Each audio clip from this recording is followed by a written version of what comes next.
I'm Jay Elias, General Legal Counsel at Dyer Lake Funeral Home in North Attleboro.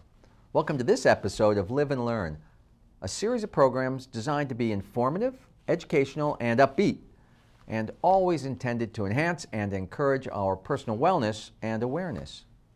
What do you know about water? Something we're all familiar with, whether we're sipping it from a glass or a bottle, using it to bathe or shower, washing our hands or brushing our teeth, spraying flowers or shrubs, or dipping our toes or swimming in it. Let's start with a basic fact. The Earth is a watery place, a very watery place. In fact, almost 3/4 of the Earth's surface, about 71%, is covered by water. The water cycle that ensures that the planet's water supply never sits still, constantly moving from one source or one form to another, and from one place to another. It's something that allows us to be aware of the fact that water is one of the few substances that we observe in our everyday life and in relative abundance that exists in all three states of matter. For example, solid water, which is ice, liquid water, for example, in a water fountain, and gaseous water as steam or vapor. Some statistics. The Earth holds about 326 million trillion gallons of water. That's 326 followed by 18 zeros. And there are more than 3,000 cubic miles of water, mostly in the form of water vapor, in the atmosphere at any one time. Every day, about 280 cubic miles of water evaporates or transpires into the atmosphere. And there are approximately 117 million freshwater lakes in the world. But even so, they make up less than 4% of the Earth's surface. In the United States alone, there are more than 1,600 freshwater lakes. 5 of those have come to be known as the Great Lakes. The Great Lakes are, from west to east, Superior, Michigan, Huron, Erie, and Ontario. Although an easy way to remember their name is by using a mnemonic learning device, HOMES, H-O-M-E-S, for Huron, Ontario, Michigan, Erie, and Superior. The Great Lakes are a dominant part of the physical and cultural heritage of North America, and they span 750 miles or so, and we share them with neighboring Canada. These vast inland seas provide water for consumption, transportation, power, recreation, and many other uses. On the one hand, there's Lake Erie, the smallest of the Great Lakes in volume, about 119 cubic miles. Because of its location, Lake Erie is exposed to the greatest effects from urbanization and agriculture. Interestingly, the average depth of Lake Erie is only about 62 feet, and at its deepest point, it's just about 200 feet deep. As a result, the smallest of the Great Lakes warms rapidly in the spring and summer and frequently freezes in the winter. And it encompasses parts of Indiana, Michigan, Ohio, Pennsylvania, New York, and Ontario, Canada. On the other side is Lake Superior, far and away the greatest of the Great Lakes in size. And in fact, it has the largest surface area of any freshwater lake in the world. While the volume of Lake Erie may be about 119 cubic miles, Lake Superior contains almost 3,000 cubic miles of water, an amount that could fill all the other Great Lakes plus 3 additional Lake Eries. And while the deepest point in Lake Erie is just over 200 feet, Lake Superior's deepest point, more than 1,300 feet deep, with an average depth approaching 500 feet. Lake Superior encompasses parts of Michigan, Minnesota, Wisconsin, and Ontario. The fact is, the Great Lakes are one of the world's largest surface freshwater ecosystems, making up more than 80% of North America's surface fresh water and more than 20% of the world's supply of surface fresh water. Consider this. The amount of water on the Earth is nearly constant Actually, the amount is increasing very slightly due to volcanic eruptions that expel water vapor into the atmosphere. But generally speaking, the amount of water as a gas, liquid, snow, and ice can be considered to be constant. That means there's effectively the same amount of water on Earth as there was when the Earth was formed eons ago. And how well were you paying attention in science class? Do you remember that H2O stands for water? Hydrogen and oxygen. 2 parts hydrogen, 1 part oxygen, H2O. And water expands by about 9% when it freezes. And as you know by watching an ice cube float in a glass of water, solid or frozen water, ice, is lighter than liquid water. And water, well, it helps regulate our body temperature, moistens the tissues in our eyes, nose, and mouth, protects our body organs and tissues, carries nutrients and oxygen to cells, lubricates our joints, lessens the burden on our kidney and liver by flushing out waste products, helps dissolve minerals and nutrients to make them accessible to our body, and so much more. The percentage of water varies among our body's organs, but it's especially greatest in our brain, blood, kidneys, heart, liver, lungs, and our muscles and skin.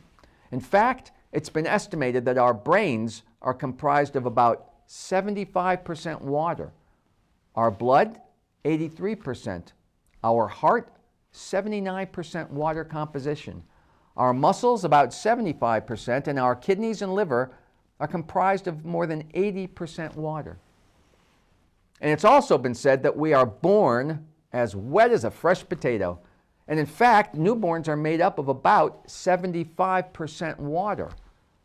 As we age, though, we begin to dry, so to speak. So just 1 year after birth, that 75% water composition decreases to 65% water. That's a 10% drop from birth. And by the time we're adults, it's said that our overall body composition is about 60% water. And as seniors, we're apt to be roughly 1/2, 50% water. Of course, as with everything in life, there are variations. The more muscular you are, the wetter you are, because muscle tissue stores more water. And because women generally have more fat cells, they tend to be a bit drier because fat cells aren't as moist.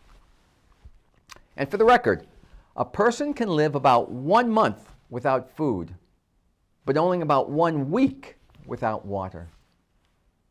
In the United States alone, we use about 275 billion gallons of surface water a day and about 80 billion gallons of groundwater per day.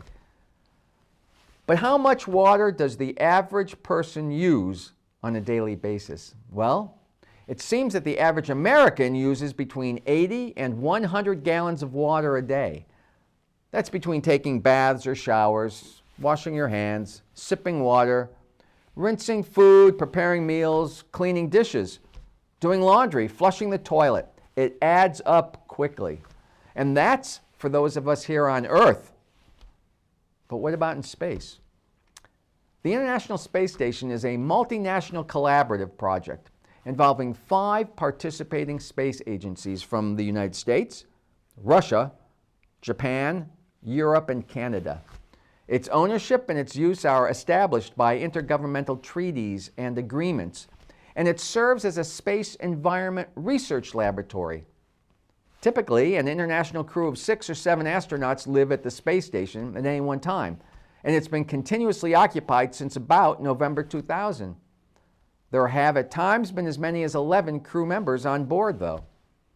So let's compare the average American's daily water usage here on Earth, which is between 80 and 100 gallons a day, to those aboard the International Space Station. On the space station, each crew member is limited to using just a bit more than 1 gallon of water per day. 1 gallon a day. And most of that is used for drinking or in conjunction with rehydrating the content of food pouches. And of that 1 gallon amount, only about 2 cups of water are used for personal hygiene. You see, water is dense and heavy, So it's very expensive to send it to the space station. In fact, it costs about $83,000 for each gallon of water that is sent to the station. So because of that, the International Space Station has an entire system dedicated to recycling water for the astronauts on board. Basically, all dirty, used, or wastewater is captured, filtered, and cleaned, and then made available to reuse. It's part of a closed-loop system that recycles and reclaims even the water from condensation in the space station. The water recycling or reclamation rate on the space station, it's about 93%, and the remainder, it's replenished with water that does get flown up from Earth in special bags. By the way, there's a contingency or a backup fresh water supply that holds about 500 gallons of water. To be as self-sufficient as possible, all forms of used liquid such as sweat, breath, and urine is recycled to produce fresh drinking water, which is actually cleaner and purer than anything we on Earth get from our tap. And to wash themselves, for example, astronauts spray wet towels. And here's one of those don't try this at home scenarios. Because doing laundry uses so much water on the space station, dirty clothes aren't washed at all. The crew wear their clothes until they're too dirty and then effectively throw them out. That is, they're loaded onto an unmanned resupply vessel, which will burn up when re-entering Earth's atmosphere. Talk about dry cleaning. How much water should you drink each day? Maybe a simple question, but it seems there isn't really a simple answer. There have been countless studies over the years with a variety of recommendations. Most of us would probably say you should drink 8 glasses of water a day. And that's a reasonable goal, and it's easy to remember. For some people, though, fewer than 8 glasses a day might be enough, and others might need more. It seems, though, that most healthy people can stay hydrated by drinking water and other fluids whenever they feel thirsty. But your individual water needs depend on many factors: your health, how active you are, and where you live. What you eat can also provide some of your water needs. For example, the water content of watermelon is more than 90%. Same thing for strawberries, cantaloupes, cucumbers, tomatoes, celery. Here's one. When Erasto Mapemba and his classmates were making ice cream as a project in their secondary school classroom in Tanzania in the 1960s, space was limited in the classroom refrigerator. So in a rush to get the last available ice tray, Erasto chose to skip waiting for his boiled milk and sugar ice cream concoction to cool before putting it in the freezer, like all the other students had done. But it seems that an hour and a half later, when the students all removed their ice cream, his mixture had frozen solid into ice cream, while those of his more patient classmates who had let it cool before putting it in the freezer, well, their concoctions remained thick, slurry, liquidy. So when Mapemba asked his physics teacher why that happened, he was told, "You were confused. That can't have happened." Fast forward a couple of years later, when a university physicist came to visit Mapemba's high school physics class in Tanzania, and Mapemba raised his hand and asked how it was that if you took 2 beakers with equal volumes of water, one much hotter than the other, and you put them into a freezer, how was it that the one that started at the higher temperature could freeze fast and first? Intrigued, the physicist invited Mapemba to his university, where they worked with a technician and found evidence for the fact that now bears Mapemba's name. It's called the Mapemba Effect.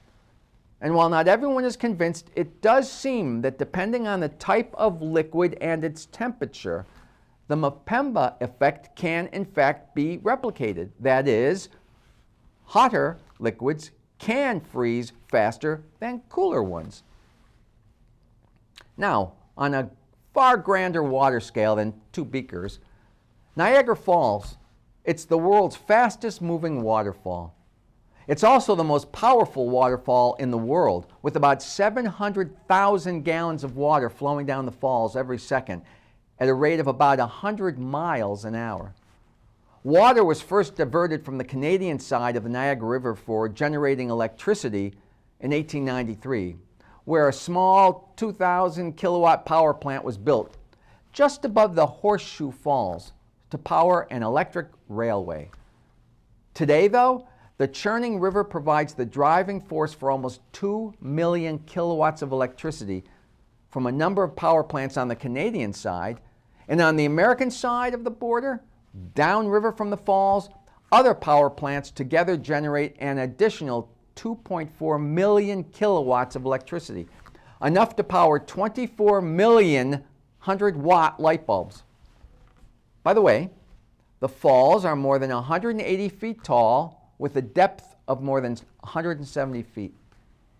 And scientists seem to agree that the Ice Age shaped the falls more than 12,000 years ago when massive chunks of ice broke off North America into Lake Erie, leaving large cracks which created the gorges and falls that we know today. Niagara Falls is equally as well known as a honeymoon destination and as an attraction for daredevils from all over the world.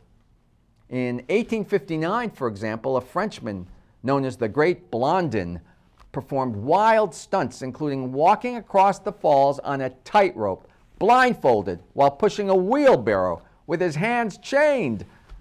He even cooked an omelet while standing in the middle of the wire. And another stunt included him carrying his manager on his back while he walked across the falls. The following year, the Great Farini tried to outdo the Great Blondin by carrying a wash tub on his back while crossing the falls on a tightrope. He even lowered a bucket to gather water while on the tightrope. He survived. And when you think about Niagara Falls and daredevils, you probably think about going over the falls in a barrel. It seems that on October 24, 1901, a 63-year-old schoolteacher named Annie Edson Taylor became the first person to successfully take the plunge over Niagara Falls in a barrel. After her husband died in the Civil War, she moved all over the United States before settling in Michigan in the late 1890s. Then, in July 1901, while reading an article about the Pan American Exposition in Buffalo, she learned of the growing popularity of two enormous waterfalls located on the border of upstate New York and Canada. So, strapped for cash and seeking fame, Taylor came up with the perfect attention-getting stunt. She would go over Niagara Falls in a barrel. She wasn't the first person to attempt the plunge over the famous falls, though. That honor went to Sam Patch, known as the Yankee Leaper. He survived jumping down the Horseshoe Falls on the Canadian side in October 1829. Not in a barrel, but with nothing around him. In any event, Annie Taylor chose to take the ride on her birthday, October 24. So with the help of two assistants, she strapped herself into a leather harness inside a custom wooden pickle barrel that measured about 5 feet high and 3 feet in diameter. With cushions lining the barrel to break her fall, she was towed by a small boat into the middle of the fast-flowing Niagara River and cut loose, knocked violently from side to side by the rapids, and then propelled over the edge of Horseshoe Falls. She reached the shore alive, if a bit battered, around 20 minutes after her journey began. And after a brief flurry of photo ops and speaking engagement, well, unfortunately, her fame cooled, and she was unable to make the fortune which she had hoped. What she did do was inspire countless copycat daredevils. And dozens of people have tried to go over Niagara Falls in one form or another, some successfully, and some, well, they probably should have put a bit more thought into their efforts. On that side of the equation, take Jesse Sharp. He took the plunge over the falls in 1990 in a kayak. Robert Overcracker used a jet ski in 1995. Again, let's put them in the not too successful column, shall we say. And no matter the method, going over Niagara Falls is illegal. Survivors face charges and stiff fines on either side of the border. Here's one. We know from personal experience that precipitation doesn't fall in the same amounts throughout the world, or even within the same country, or even within the same community. Let's take Massachusetts, for example. Massachusetts receives somewhere around 47 inches of rain each year, fairly evenly distributed throughout the year, and slightly wetter during the winter. On the other end of the spectrum is Las Vegas, Nevada, which typically averages only about 4 inches of rain in a year. The world record for average annual rainfall belongs to a region of India where it averages more than 467 inches of rain a year. Compare that to Arica, Chile, where no rain fell for 14 years. Or in the early 1900s to Baghdad, California, where precipitation was absent for more than 2 years. Speaking of dry conditions, deserts are generally defined as areas that receive less than 10 inches of rain or snow annually, and where plants and animals exist on truly meager amounts of precipitation. The world's greatest deserts are found on just about every continent, often forming in the shadow of large mountain ranges that block moisture from nearby oceans or bodies of water. And if I were to ask you to think of some of the great deserts of the world, you might say the Sahara Desert or the Arabian Desert. The Arabian Desert encompasses about 900,000 square miles. So let's put that in perspective. The Commonwealth of Massachusetts measures about 10,500 square miles. Rhode Island covers an area of about 1,200 square miles. And Alaska, the largest state in the United States, covers about 660,000 square miles. Even the great state of Texas covers only about 260,000 square miles, which is about 1/3 the size of the Arabian Desert. On average, annual rainfall there is less than 4 inches, and the interior portions of the Arabian Desert can reach a scorching 129 degrees Fahrenheit. And then there's the Sahara Desert, which covers more than 3 million square miles of area. It's notable not only for its vast size, but its parching lack of rainfall. Annual precipitation, for example, less than 1 inch a year. And on the eastern side of the desert, it can be as little as 0.2 inches a year. But remarkably, even at more than 3 million square miles in size, the Sahara Desert isn't the world's largest desert. That honor goes to a desert that measures more than 5 million square miles in size. And which desert is that? It's Antarctica. That's right, Antarctica, the 5th largest continent on Earth, covering the South Pole in ice. It's the world's largest desert. You see, deserts aren't defined by hot temperatures or sand dunes, but by having a very low amount of precipitation, whether it's rain or snow. And on average, Antarctica gets less than 2 inches of precipitation a year, almost entirely as snow. And while Antarctica has an abundance of water in the form of ice, its cold temperatures keep the ice from turning into liquid even in the summer. The cold temperatures also freeze the water vapor out of the air, and the end result is that Antarctica is not only a desert, it's the driest continent in the world and the coldest place on Earth.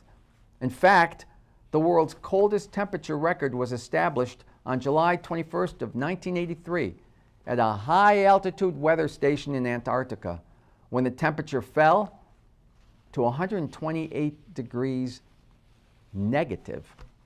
That's minus 128 degrees Fahrenheit. The average temperature in Antarctica is a balmy minus 54 degrees Fahrenheit. And despite the very low snowfall, vast glaciers cover 99% of Antarctica's surface. You see, extreme cold slows evaporation to a crawl. So over long periods of time, that little bit of snow that does fall accumulates at a rate faster than Antarctica's shrinkage. Unfortunately, parts of Antarctica are showing strong signs of warming up, along with global climate change. Temperatures in the Antarctic Peninsula, for example, have increased by 4.5 degrees Fahrenheit over the past 50 years alone. That's 5 times the rate of the rest of the planet. And scientists believe that warm ocean waters could be melting Antarctica's glaciers as they float under the glaciers of ice. Here's an interesting fact. A single large iceberg from Antarctica contains more than 20 billion gallons of water, which conceivably could supply 1 million people drinking water for 5 years. And on the entrepreneurial side of things, there's a company in the United Arab Emirates that's been exploring the idea of towing icebergs from Antarctica to utilize the fresh water. The country of about 10 million people located in Western Asia receives on average just 4 inches of rainfall a year, and it's at risk of serious drought over the next 25 years. And so the UAE Iceberg Project, as it's come to be known, has for several years been conducting research to determine if it's feasible to actually tow an iceberg from Antarctica to the closer countries of South Africa or Australia.